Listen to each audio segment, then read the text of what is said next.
호세아서 2장의 내용은 그 패턴이 1장과 좀 비슷합니다. 근데 여러분, 호세아서 2장 1절은 사실은 호세아서 1장에 붙어야 합니다. 이 장절을 나눈 게 신학자가 나눈 게 아니라 그랬어요.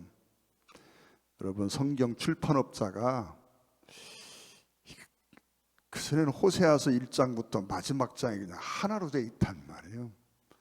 그러니까 이게 읽기도 힘들고, 그러니까 출판업자가 이 장절을 나눴어요. 1장 또 뭐 몇 절 이걸 출판업자가 나누다 보니까 좀 이게 앞뒤가 잘못 나뉘어진 부분들이 성경에 좀 간혹 등장을 합니다.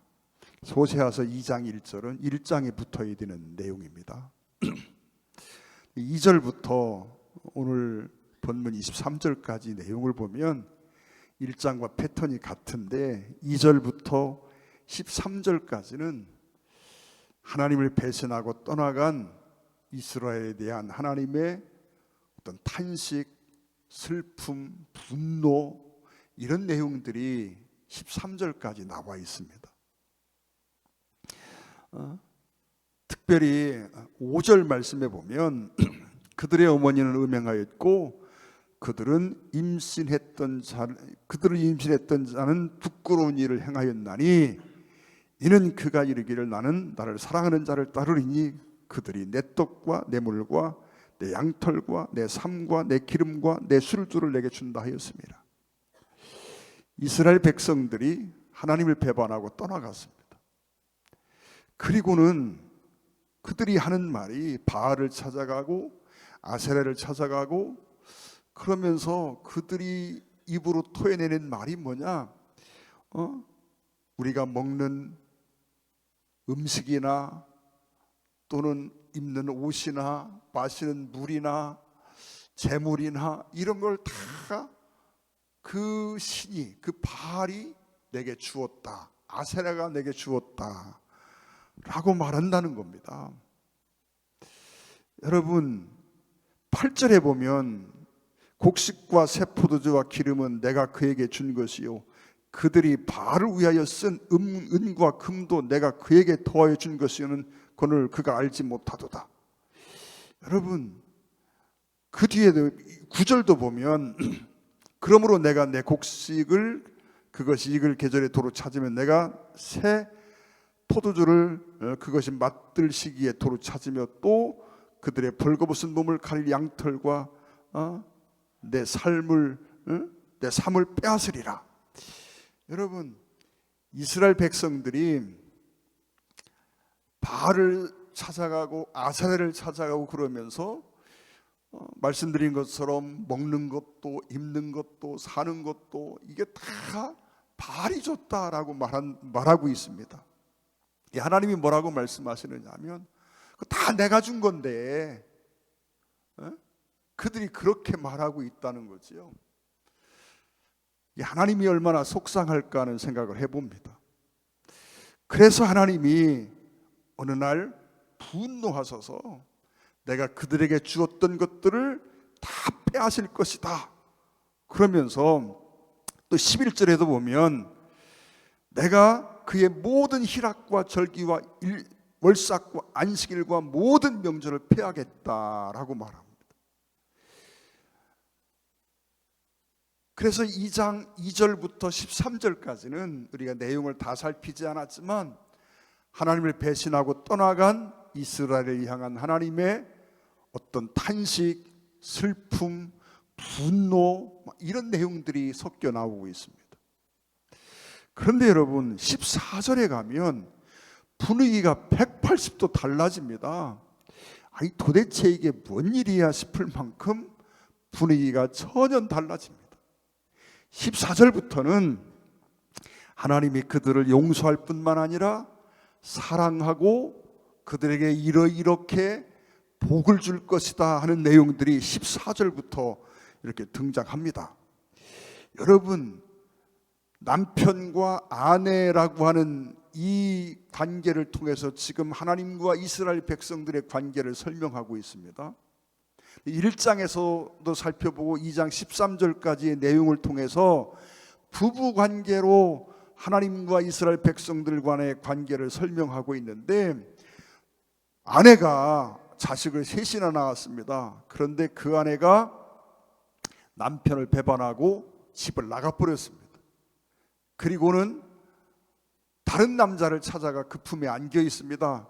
근데 한 남자도 아니고 이 남자 저 남자 품에 안겨서 희덕거리며 살고 있습니다. 여러분, 그게 용서가 가능할까요?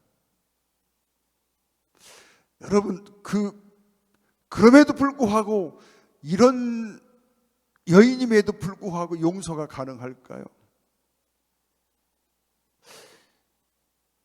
혹시 자식 때문에 또는 특별한 어떤 사정이 있어서 헤어지지 않고 다시 가정을 회복하고 산다 해도 처음 사랑이 회복될 수 있을까요?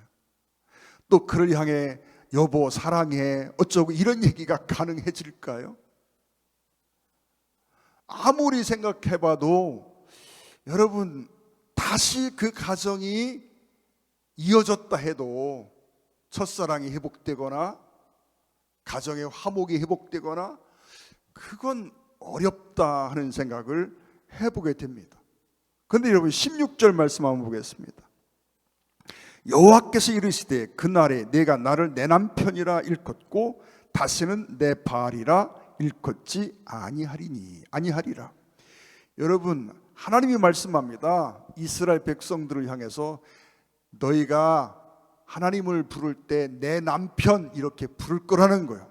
그리고 하나님을 향해서 내 바알 이렇게 부르지 않을 것이다 라고 말합니다. 여러분, 내 바알 이것도요, 하나님을 향해서 이스라엘 백성들이 하는 표현입니다. 바알 신을 향해서 하는 말이 아니고. 근데 여러분, 이 바알이라는 단어가 좀 묘한 게 있습니다.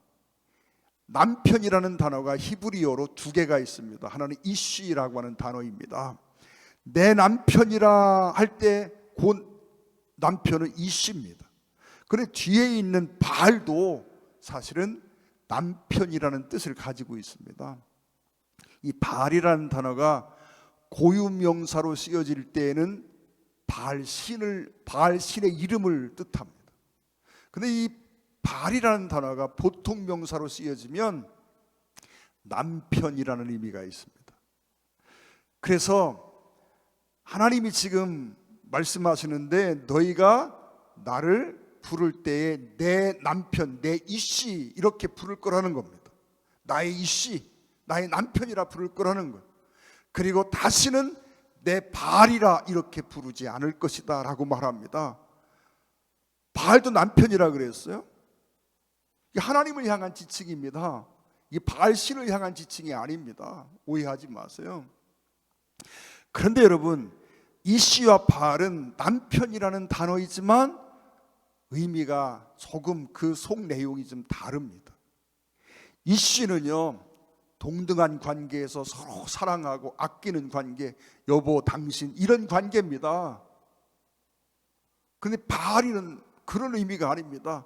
법적으로서의 소유권을 나타내고 있는 단어입니다.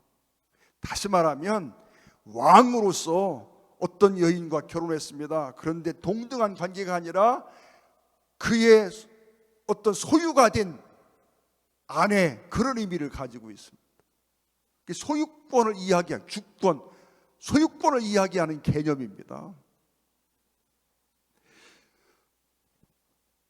그러니까 이 말은 너희가 나를 부를 때 내 이씨라고 부르고 다시는 내 바알이라고 부르지 않을 것이다 하는 말은 하나님이 그들을 다시 품으시고 사랑하시는데 처음 사랑을 회복해서 그저 억지로 회복된 관계가 아니라, 억지로 그냥 맞춰놓은 관계가 아니라 정말 사랑하고 아끼고 첫사랑이 회복된 그런 관계로 너희를 다시 맞을 것이다, 그런 의미를 가지고 있습니다. 여러분, 그래서 이 이씨라는 단어와 바알이라는 단어가 가지고 있는 의미가 그런 의미입니다. 첫사랑을 회복시킨다고 말씀하시는데 여러분, 제가 제 입장에서 한번 생각해 봤습니다. 만일 우리 집사람이 바람이 나가지고 가정을 뛰쳐나가서 다른 남자 품에 안겨 있다, 여러분, 그게 용서가 되겠습니까? 다시 살고 싶은 마음이 있을까요? 뭐 이것저것 생각해서 어쩔 수 없이 다시 살아야 돼. 그래, 가정을 다시 이어놨다. 그래도 옛 사랑이 회복될 수 있을까요? 여보 사랑해, 이런 소리가 나올 수 있을까요? 아무리 생각해봐도 나는 자신이 없습니다. 그런데 지금 하나님은 그저 억지로 이어오는 가정이 아니라 처음 사랑을 회복해서 정말 처음 만나 사랑하던 그때로 돌이키겠다라고 말씀하고 있는 것입니다. 여러분, 지금 바람이 나서 가정을 팽개치고 도망가 다른 남자 품을 전전하며 살고 있는 이 여인을, 여러분, 이건 이혼 상황 정도가 아니라 아마 사형시켜야 되는 상황이라고 생각할 수 있을 겁니다. 그런데 그런 것들을 떠나서 그냥 불쌍하거나 어쩔 수 없어서 받아주는 것이 아니라 정말 처음 사랑으로 돌이킨다. 여러분, 이게 아무리 생각해봐도 인간적으로는 불가능하다라고 하는 이야기입니다. 그런데 하나님은 말씀하고 있습니다. 자기 가슴을 그렇게 난도질하고 후벼 팠던 그 사람을 용서하고 용서하는 것뿐만 아니라 용서하는 것을 넘어서서 처음 사랑으로 회복하겠다라고 말씀하고 있는 것입니다. 여러분, 그래서 16절에 그런 말씀을 하고 있는 겁니다. 내 남편이라 일컫고 다시는 내 바알이라 일컫지 않을 것이다.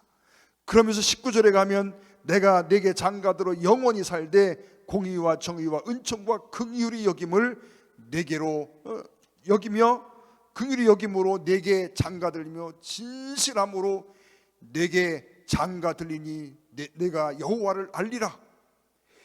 여러분, 지금 이스라엘 백성들을 향하여 하나님이 그런 표현들을 하고 있는 거지요. 로마서 3장 25절을 한번 잠시 보겠습니다. 이 예수를 하나님이 그의 피로써 믿음으로 말미암아 화목제물로 세우셨으니 이는 하나님께서 길이 참으심으로 참으시는 중에 전에 지은 죄를 간구하심으로 자기의 의로우심을 나타내려 하심이니, 하나님과 그 이스라엘 백성뿐만 아니라 하나님과 우리와의 관계도 마찬가지입니다. 하나님께서 전에 지은 죄를 간구하심으로 자기의 의로우심을 나타내려 하셨다. 간구하셨다 하는 말을 제가 설명드린 기억이 납니다. 여러분, 여기에 우리의 잘못을 다 적어놓은 노트가 있다고 한번 생각해 보십시오. 하나님이 첫 페이지를 이렇게 열어 보시더니 그 뒤에 내 평생에 지은 죄, 내가 잘못한 게 다 들어있는데, 내 치부가 거기 다 적혀 있는데, 하나님이 이렇게 들춰 보시는 듯 하시다가 탁 덮어버리고 모르는 척 다 덮어버리고 마셨다는 얘기입니다. 하나님이 다 아시는 내용이에요. 그런데 하나님이 모르는 척하고 다 덮어버리셨다는. 성경 한 절만 더 보겠습니다. 히브리서 10장 17절에 또 그들의 죄와 그들의 불법을 내가 다시 기억하지 아니하리라 하셨으니, 다시 기억하지 아니하리라. 그들을 이렇게 간구하신다. 나의 모든 죄를 다 덮어버리시고, 그리고는 이 모든 죄를 기억하지 않으신다라고 말씀합니다. 그 죄를 덮어버렸을 뿐만 아니라 그의 불법을 내가 다시 기억하지 아니할 것이다. 여러분, 첫사랑으로 회복된다고 말씀했어요. 사람의 예로는 불가능합니다. 여러분, 15절 말씀 돌아가서 한번 보겠습니다. 그가 거기서 응대하기를 어렸을 때와 애굽 땅에서 올라오던 날과 같게 하리라. 그를 용서하고 다시 받아들이는데 어렸을 때와 애굽 땅에서 올라오던 날, 그날과 같게 하겠다. 즉 첫사랑의 그날로 돌아가겠다는 얘기입니다. 여러분, 이게 가능할까요? 로마서 3장 25절 말씀처럼 우리의 모든 죄를 간구하셨어요. 다 덮어버리셨어요. 그리고 하나님이 그 모든 죄악을 기억지 아니하신다. 그 기억들을 말끔히 자기 생각 속에서, 기억 속에서 지우셨다 하는 얘기입니다. 여러분, 사람은 이게 불가능합니다. 전에 실험을 한번 해본 기억이 납니다. 여러분, 제 이름이 정일왕입니다. 여러분이 제 이름을 한번 기억하시고 제가 3초 여유를 드릴 테니까 여러분의 기억 속에서 제 이름을 한번 지워보십시오. 기억을 좀 지워보세요. 제 이름이 생각납니까? 안 납니까? 안 나잖아요. 우리는 기억을 지울 수 있는 능력이 없어요. 우리가 인간관계 속에서 어떤 사람이 잘못을 합니다. 용서를 구합니다. 그러면 그래, 알았어, 내가 용서할게. 그리고 용서를 하고 관계가 회복됐습니다. 그런데 얼마쯤 지났다가 똑같은 죄를 또 짓는 거예요. 잘못을 또 하는 겁니다. 그러면 대뜸 뭐라고 말합니까? 또 그런 얘기 하지 않습니까? 옛날 생각이 다시 나는 겁니다. 용서했지만 기억 속에서는 안 지워집니다. 용서했지만 기억 속에는 여전히 남아 있습니다. 그래서 사람의 예로 생각한다면 자식을 셋이나 낳고 집안을 뛰쳐나가서 다른 남자 품에 돌아다니고 있는 그 여인을 용서한다 한들 첫사랑으로 돌아간다, 이건 불가능합니다. 그런데 하나님은 왜 가능합니까? 하나님은 우리 죄를 용서하십니다. 그런데 용서하고 나서는 당신 기억 속에서 그걸 깡그리 지우신다는 겁니다. 그러기에 처음 사랑으로 돌아갈 수 있는 가능성이 생기는 겁니다. 우리는 그 기억을 지울 수 있는 능력이 없기 때문에 그 상처의 기억이 여전히 남아있어요. 용서해도 남아있어요. 그래서 그 온전한 회복이 불가능하지만 하나님은 그게 가능한 이유가 여기 있다라고 하는 것입니다. 그런데 여러분, 중요한 게 하나 있습니다. 호세아서 2장에 보면 회개하거나 그들이 정말 하나님 앞에 용서를 구하거나 잘못된 길에서 돌이키거나 이런 모습이 등장하지 않습니다. 회개하지도 않았고 돌이키지도 않았고 잘못을 버리지도 않았고, 그런데 갑자기 그들의 어떤 상태와는 아무 상관이 없이 하나님께서 일방적으로 내가 너를 용서하고 내가 너를 다시 사랑할 것이다 라고 회복을 선포하고 있는 것입니다. 여러분, 이사야서 한번 볼까요? 이사야서 4장 22절 한번 보겠습니다. 내가 네 허물을 빽빽한 구름같이 네 죄를 안개같이 없이 하였으니 너는 내게로 돌아오라. 내가 너를 구속하였음이니라. 이 말씀의 순서를 좀 잘 봐야 합니다. 어떤 사람이 죄를 지었습니다. 그런데 그가 회개하고 또 어떤 자기의 잘못을 반성하고 돌이켜서 다시 돌아오는 게 아닙니다. 먼저 뭐가 선행되었습니까? 내 허물을 빽빽한 구름같이 내 죄를 안개같이 없이 하였으니, 하나님께서 먼저 그들의 모든 죄를 다 없이 하셨다는 것.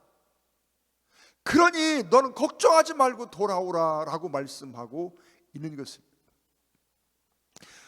로마서 5장 8절 한번 볼까요? 우리가 아직 죄인 되었을 때 그리스도께서 우리를 위하여 죽으심으로 하나님께서 우리에 대한 자기의 사랑을 확증하셨느니라. 어느 때? 우리가 아직 죄인 되었을 때. 여러분, 제가 예수 믿고 구원을 받았는데요, 예수 믿을 때요 내가 회개한 적이 없습니다. 물론 예수 믿고 나서 주님의 십자가의 어떤 그 은혜와 사랑을 깨닫고 나서 하나님 앞에 눈물 콧물 쏟으며 회개한 기억은 있습니다. 그래서 여러분, 내가 구원받는 그 순간까지요, 나는 내가 그렇게 큰 죄를 지어서 어쩌고 저쩌고 이런 생각을 해본 기억이 없습니다. 나는 여러분, 내가 하나님을 알지도 못하고 그래서 하나님 앞에 회개한 기억도 없고, 그런데 하나님은 이미 나를 위해서 십자가를 지셨고 나의 모든 죄를 십자가에서 도말하시고 내게 말씀하시기를 내가 너의 모든 죄를 빽빽한 구름처럼 안개처럼 다 없이 했다. 그러니 너는 걱정하지 마, 염려하지 말고 내게로 돌아와 라고 말씀하신 겁니다. 여러분, 내가 내 죄를 자복하고 정말 죄에서 돌이키면 내가 너를 구원하겠다. 그러면 여러분, 우리가 구원받을 수 있는 사람이 몇 명이나 있을까요? 여러분, 내가 죄를 이긴 적이 있습니까? 여러분, 오늘도 죄를 이기며 사십니까? 저는 죄를 이겨보려고 애를 쓰지만 수없이 죄에 넘어지며 오늘도 살고 있습니다. 성경 한 절만 볼까요? 고린도후서 2장 14절입니다. 항상 우리를 그리스도 안에서 이기게 하시고 우리로 말미암아 각처에서 그리스도로 하는 냄새를 나타내신 하나님께 감사하노라. 우리를 그리스도 안에서 이기게 하시고, 이런 표현을 쓰고 있는데요, 여러분, 이 말씀을 우리가 오해하면 안 되는 게 있습니다. 우리가 그리스도 예수로 말미암아 막 죄와 싸워 여러분이 죄와 싸워서 얼마나 이겨본 적이 있습니까? 이 말씀의 의미가 뭘까 하고 생각합니다. 그런데 여러분, 이 단어의 원문을 보면 이 의미가 분명해집니다. 원문에 가깝게 번역된 성경 중에 하나가 공동번역 성경입니다. 여러분, 공동번역 성경을 한번, 공동번역 성경으로 2장 14절 한번 읽어보겠습니다. 우리를 같이 한번 읽어봅니다. 시작. 우리를 그리스도의 개선 행진에 언제나 끼워주시는 하나님께 감사드립니다. 또 우리로 하여금 어디서나 그리스도로 하는 지식의 향기를 풍기게 하신 하나님께 감사드립니다. 우리를 그리스도의 개선 행진에 언제나 끼워주시는 하나님께 감사드립니다. 무슨 이야기냐면, 예수님이 죄와 사망의 권세를 깨트리고 이기셨습니다. 그리고 개선 장군처럼 행진을 하십니다. 그런데 그 개선 행진에 나를 끼워주셨다는 겁니다. 내가 죄를 이긴 게 아닙니다. 내가 사망 권세를 이긴 게 아닙니다. 죄와 사망의 권세를 우리 주님이 다 깨트리시고 이기셨습니다. 그리고 개선 장군처럼 행진하는 그 행렬에 하나님께서 나를 끼워주셨습니다. 누가 이기셨어요? 주님이 이기셨습니다. 예수님이 죄를 이기고 사망 권세를 이겼어요. 내가 이긴 게 아닙니다. 그런데 그 행렬에 나를 끼워주셨습니다. 사랑하는 성도 여러분, 호세아서 2장 14절 이하의 오늘 본문의 말씀은 그 이야기를 하고 있는 겁니다. 하나님께서 우리가 뭘 어떻게 하고 이렇게 하고 돌이키고 어째서 나를 용서해 주셨다라고 하는 게 아니라, 어느 날 하나님께서 전적으로 그냥 용서하셨다는 겁니다. 3장에 가면 그게 분명히 드러나는데요, 내가 이제 다시는 너희에게 화내지 않겠다, 진노하지 않겠다, 이런 표현들이 나옵니다. 내가 지금까지 막 너희에게 화도 내고 막 징계도 하고 그래서 막 그랬는데 이제는 그렇게 하지 않겠다라고 선언합니다. 그리고 그렇게 해봤더니 안 되는 거예요. 하나님이 선택합니다. 그냥 용서하고 다시 시작하는 거예요. 그게 오늘 본문의 내용입니다. 너희가 이렇게 했으니까 내가 너를 용서하고, 너희가 이러했으니까 내가 너희를 다시 받아들이고, 내가 너희를 너희와의 관계 속에서 첫사랑을 회복시키겠다, 그런 얘기가 아닙니다. 그들 속에는 아무런 변화가 없습니다. 여전히 죄악 가운데 있고 여전히 그러한 어떤 잘못된 상황 속에 갇혀 있습니다. 그런데 하나님이 일방적으로 선언하십니다.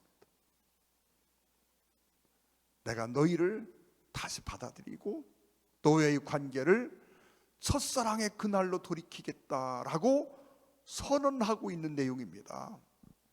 여러분, 이 하나님의 선언으로 인해서 오늘 우리가 구원을 받습니다. 다시 말씀드립니다. 여러분, 내가 회개하고 막 죄를 자복하고 죄를 끊어내고 그래서 주님이 나를 받아들이고 구원해 주신 게 아닙니다. 여러분, 나 아무것도 안 변했을 때입니다. 내 생활 속에 변한 게 아무것도 없을 때 나는 그리스도를 만났습니다. 그리고 그때에 그리스도 안에서 하나님의 구원이 선포되었습니다. 그리고 구원 받고 나서 하나님의 사랑이 비로소 보이기 시작합니다. 여러분, 전도할 때 하나님이 당신을 사랑하십니다, 당신을 위해서 이러이러 아무리 해도요 그게 내게 들어오는 게 아니거든요. 그런데 어느 날 내가 예수를 믿게 되었습니다. 만나게 되었습니다. 그때까지 내가 내 삶에 변화가 있었던 건 아닙니다. 여전히 나는 죄 가운데 있고 여전히 나는 환경적으로 아무 변화가 없는 그 환경 속에 갇혀 있습니다. 그런데 주님이 나를 불러주셨습니다. 내가 너의 모든 죄를 십자가에서 다 사했다, 걱정 말고 내게 와. 그 주님 앞에 갔습니다. 그리고 주님 앞에 가서 비로소 십자가의 사랑을 깨닫게 되고 하나님의 사랑이 무엇인지 깨닫게 되고 하나님이 나를 위해서 해놓으신 일들이 얼마나 기가 막힌 일들인지를 깨닫게 되고 비로소 그때서 구원받고 나서야 하나님 앞에 감사가 나오고 구원받고 나서야 하나님의 사랑에 대한 정말 감사가 나오고 고백이 나오고 주님 앞에 사랑을 고백할 수 있는 존재가 되었습니다. 여러분, 오늘 본문 2장은 그런 의미를 우리에게 가르쳐 주고 있는 내용입니다. 사랑하는 성도 여러분, 우리 모두가 다 이 하나님의 위대한 선언이 있고 사랑이 있어서 구원받게 되었습니다. 내가 잘난 게 아무것도 없습니다. 구원을 위해서 내가 한 일이 아무것도 없습니다. 이스라엘 백성들에게 아무런 변화가 없을 때에 하나님이 일방적으로 그들에게 구원을 선포하시고 내가 내게 장가들 것이고 내가 너와의 첫사랑을 회복할 것이고 너와 영원히 헤어지지 않을 거야, 무슨 일이 있더라도 나는 영원히 너와 함께 할 것이야 라고 말씀하고 있는 것입니다.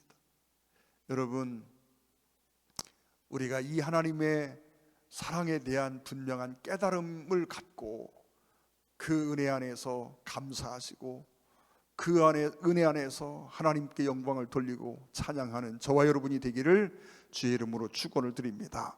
기도하겠습니다. 사랑하는 아버지 하나님, 뭔가 변화가 있고 뭔가 달라지고 뭔가 나아진 게 있고 그래서 뭔가 소망이 보이고 그래서 하나님이 우리를 받아주시고 용서하신 것이 아님을 깨닫습니다. 우리가 아직 죄인되었을 때에 내가 죄 자리에 빠져있는 그 순간에 내가 아무것도 모르는 그때에 나를 위해서 이미 십자가를 예비하시고 구원의 모든 길을 다 완성하시고 나의 모든 죄를 다 사해 놓으시고 내가 너의 모든 죄를 다 사했으니 염려하지 말고 걱정하지 말고 돌아오라 말씀하시는 하나님의 사랑을 다시 한번 생각합니다. 이 사랑을 우리가 분명히 깨닫게 하시고 정말 이 사랑에 응답하는 삶을 살게 하여 주시옵소서. 예수님의 이름으로 간절히 기도 올리옵나이다. 아멘. 찬양드립니다. 304장입니다.